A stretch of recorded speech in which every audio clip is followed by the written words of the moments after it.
Welcome to Earthtide Studios. I'm Zach Knight, and in today's video, we are looking at how to mix vocals, ad-lib vocals. Ding! That was great.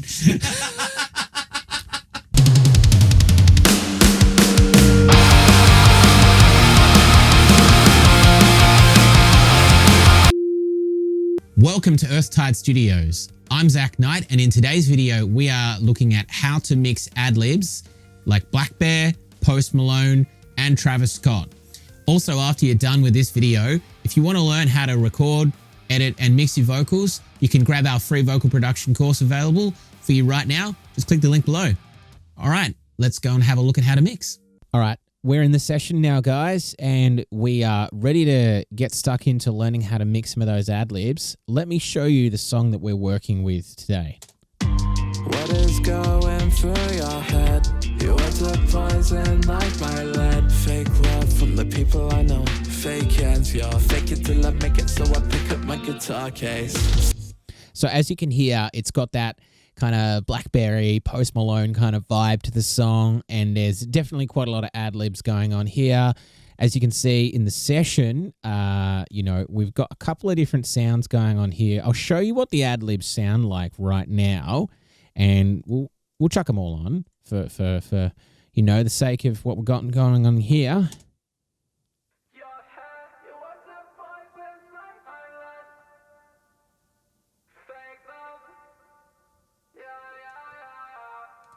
There's also a different kind of one over here. And then some other ones over here.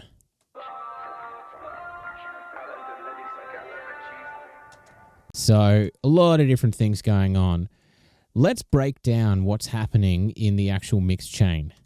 So turning off everything, this is what the actual vocal sounds like with nothing on it.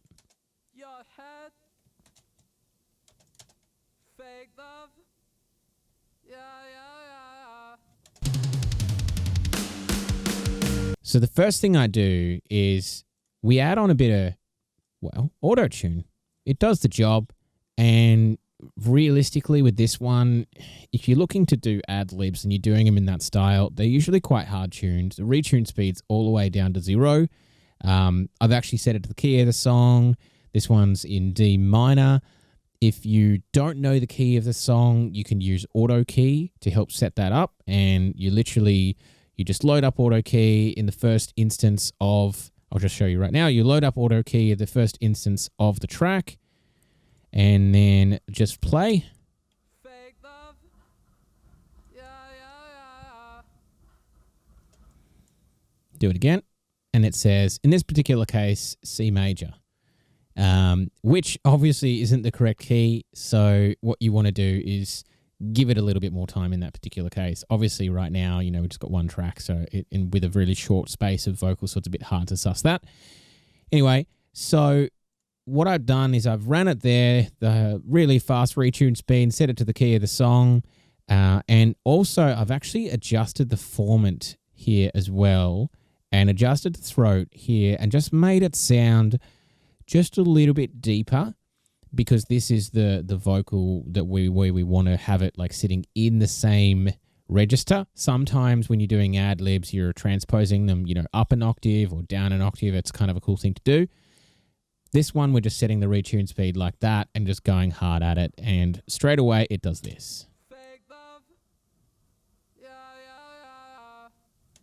And that gives you that sound. So EQ and compression. Really good thing to get control of that vocal. We're using Virtual Mix Rack here, and I'm actually running the FGN, the British EQ, first in the chain, and then after that we're running the effect compressor. With the compressor, we're just running a fast attack, fast release, doing about 3 to 5 dB of gain reduction. In terms of EQ, we're getting rid of a bit of muffle here around 190 hertz, a little bit of just a bit of a frustrating frequency at about 570, not too much, just about, just a bit under 3 dB. And there's also a bit of a radio-y kind of frequency about 3200 hertz, and we're just getting rid of about a dB there. and actually bringing down the high shelf a tiny bit on this one. Have a listen to what it sounds like before. Fake love. Yeah, yeah, yeah. And after. Fake love. Yeah, yeah, yeah. The real noticeable one is getting rid of this this muffly frequency here. Fake love. Yeah, yeah, yeah. That really helps clean up that vocal. Next step we've got here is looking at some vocal widening. Now, with these kind of ad libs, usually they're kind of solo tracked, sort of done on the fly to get some different vibes out there. And a really good way to make them pop in a mix is to put a bit of widening on them. I like using the Waves doubler. Most of the time I just go with the doubler 4 voices preset. Sometimes I turn the direct vocal off. In this case, I left it on, obviously. And this is what it sounds like after having it on. Fake love. Yeah, yeah, yeah. Without. Fake love. Yeah, yeah, yeah. And back on. Fake love. So as you can hear, it's really spreading that vocal out. Just a reference as well, this particular vocal is actually panned left 50 so that it's not sitting fully in the, stereo spread range. It's just sitting a little bit out, so it's a lot quieter in the mix than everything else, but it means it's going to poke and have its place in the actual stereo scope of the song, which is just as important as, of course, EQ and compression. Next step in the chain is de-essing, and I love using the FabFilter Pro DS. I usually run it on the male wideband preset, which you can go from here just under a single vocal. And I'm usually just setting the threshold to get, it's sitting right. And I actually I run the range at 6 dB so that I can really control the sibilance. And I usually just run it, sort of 6 to 14K or so. It's not actually doing a great amount because the sibilance has been manually edited here. If you look at our previous videos, you can see how to manually edit the sibilance out from your vocals. It's very useful. It means you don't have to de-ess so hard. Anyway, have a listen to what it's doing here. Fake love. Fake love. It's just controlling that bit of sibilance there, which really is just kind of what its job is. So after de-essing, I love to chuck a bit more EQ and compression on the vocal. And the best way to do that is, of course, with FabFilter again. And I like to deal with getting rid of a bit of low end because, there's low end that's been brought up with the compression, and we're dealing with an ad lib here as well. We don't need that low end there. So I just go hard and get rid of it. We're talking 72 decibels an octave. That is a lot of reduction for the low end here at about 96. Also, I still got rid of more of that sort of muffly kind of vocal, muffly kind of frequency sitting there at about 240. Did a sort of a scoop across that whole section there, about 350 or so, and got rid of a little bit more of that annoying frequency, this time around 519. Otherwise, I also just got rid of a bit of pokiness there at about just under sort of 3400 or so, and a little bit there. The next thing, of course, is the classic compression that I love to do on a CLA 2A. And this sounds fantastic. I literally just go load the Vox preset. It sounds great. And I like to do, in this particular case, I'm thinking it's probably going to be about between 5 and 10.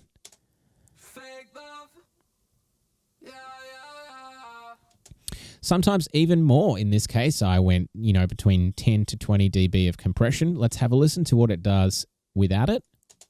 Fake love. And then back on. Fake love. It's really tightening that vocal up. So now we've gotten rid of a lot more of that sort of annoying frequencies, and we've controlled it. Have a listen to it without that extra EQ. Fake love. And then we put it back in. It's just really controlled the vocal, got rid of a lot of those annoying frequencies, and then we've compressed it harder. With that vocal under control now, with that extra compression and EQ, the next thing we're going to do is throw a multiband on there and deal with a bit more of that muffly kind of low end that we've got on there.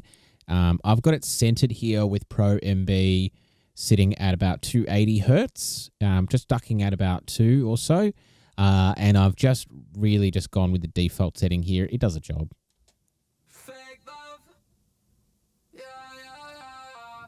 It's really just dealing with those sort of transient spikes there and just controlling it a bit more. Now we're getting into the fun stuff, and I'm talking about, saturation, distortion, all that kind of stuff. I love to use the classic Camel Crusher. In this particular case, I've gone really hard. It's basically just running on the Annihilate patch, although to be fair, I usually just manipulate a lot of the details here. Got a bit of distortion, the compressor's running in fat mode, and it's 100% mix. Let's see what the sleigh sounds like. Stab me in the fucking back. Pretty full on, right? Let me show you without. Stab me in the fucking back. It's nice and smooth and all that. Back on. Stab me in the fucking back. Obviously, this is not every single part of the vocal. This particular part, funnily enough, only comes in for this sort of outro section here.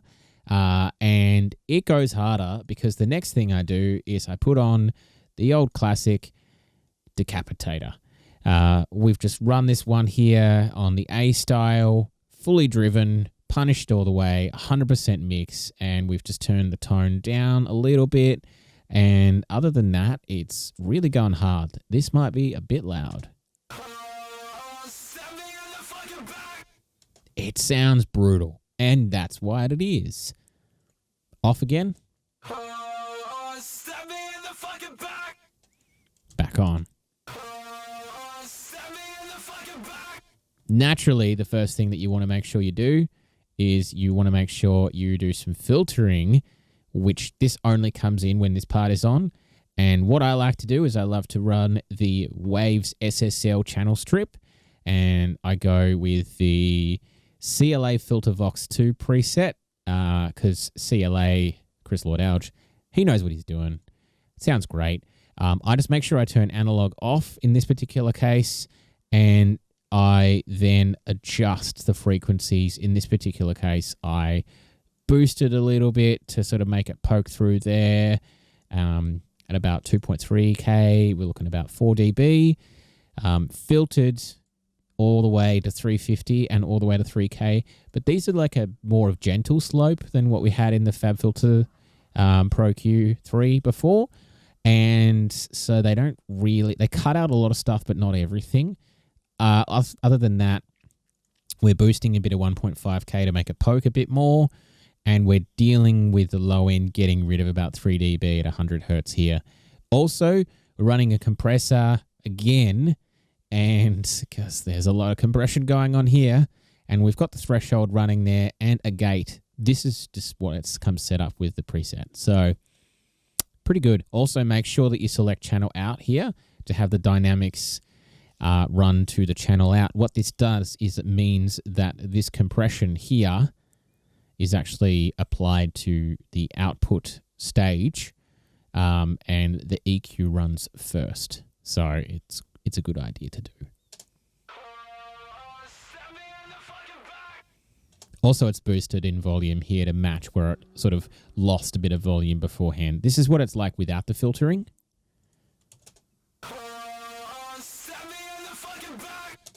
And with it. Definitely more palatable and works much better in the mix. It's definitely going to poke, so there's no question about that. So we got all the spice now to have this ad lib sound really cool. You know, it's hard tuned. It's got all the saturation, the EQ and the compression and you know, all of the bells and whistles to make it sound great. But it's missing some delay and some reverb. I like to use Waves H delay for my delay in this particular case for this ad lib. Sort of runs really nicely. It's very easy to use. I set it up for a ping pong and a quarter note, make sure that it's set to the BPM of the song. The feedback sits around 30, and I like to run the dry wet mix sitting at about 20% wet. Also, I filter the delay at about 170 on the low end and, sort of just a bit above 2K on the high end. Make sure you turn off the analog setting as well. You don't need this extra noise. It's a bit of a waste of your time. So let's have a listen to what the ad lib sounds like with this delay now.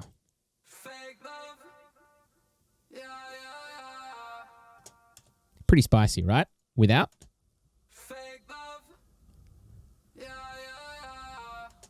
And back on. So as you can see, pretty good. And lastly, but not least, we've got our reverb here. I like to run it after my delay. I'm using the Verb Suite Classic Slate Digital. It's really good. It gets a place in a large part of my mixes, and the Slate bundle is, well, it's a really good deal. There's so many different things available with it. So if you don't have it, I would definitely recommend getting that for your production repertoire. It's great, whether or not you're working on mixes yourself or just as part of songwriting.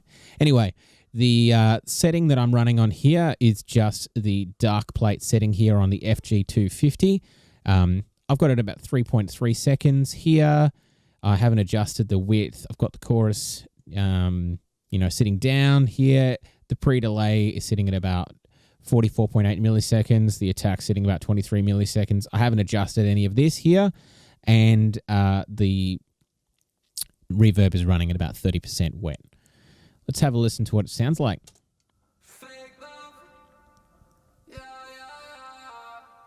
It's just kind of nice and smooth without.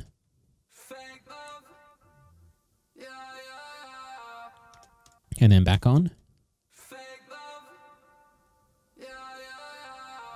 And the final thing that I do is I just run another filter here, sitting at about 375 and 2000 hertz there with an 18 decibel per octave slope, just to sort of filter out the ad lib, because obviously it is sitting behind the vocals and the rest of the song, and this is what it sounds like with it.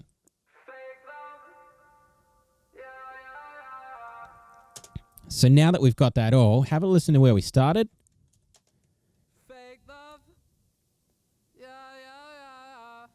And then back to everything on. And here we go.